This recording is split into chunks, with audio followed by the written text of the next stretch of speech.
got the fuck out of there. Went to school.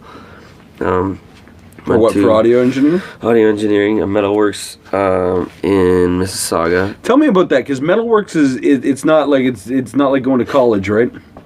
No, it's a private college for right. It is what it is.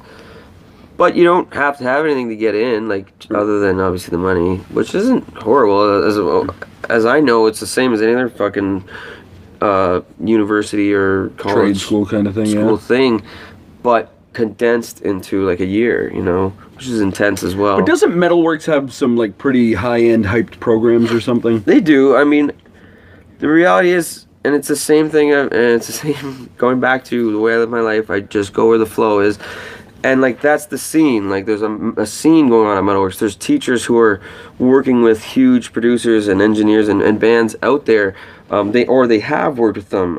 So they got connections. Like the live sound guy I worked with was like, here, I got fucking Robert Plant's fucking cell number right here on my phone. I can call him anytime. He's my boy.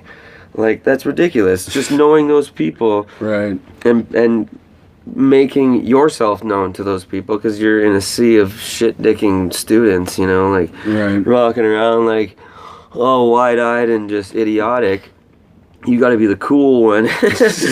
Otherwise, it is too. It's such a fucking, you got to be cool, man. Like, even my teachers at Metalworks would teach you, if you don't fucking drink, you better start drinking, or pretend to, because it is a drinking industry. Like, just walk around with a pretend drink. Right. You don't have to do drugs, but and then the teachers would tell us shit like about their stories of other producers at Metalworks, like Elliot telling us coming into Studio one time, there being a bunch of like colorful fingernails stuck in the carpet of the studio floor from probably some dude banging a hooker in there the night before, got her fucking fake nails stuck in the carpet.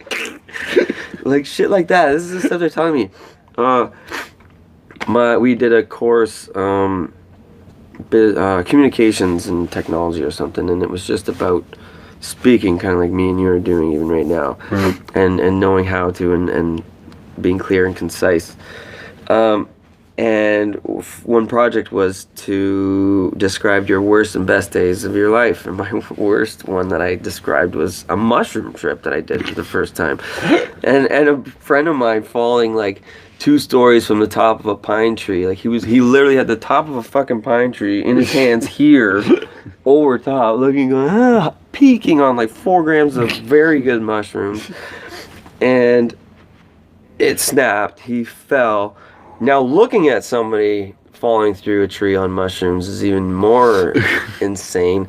It was like a stop-go animation. Like he didn't go like duh duh duh duh like you'd think, like hitting each branch and plummeting down. Right. He just went and broke every fucking branch on the way down. Branches the size of my leg. And this is like a 120-pound kid. He's not even like a big guy. And he's just again, and I'm watching this, and he lands right in front of me. Like, this is the story I'm telling to my whole class. Everyone's pissing their pants laughing. And I'm like, yeah, so that ruined the day. Everyone just laughs.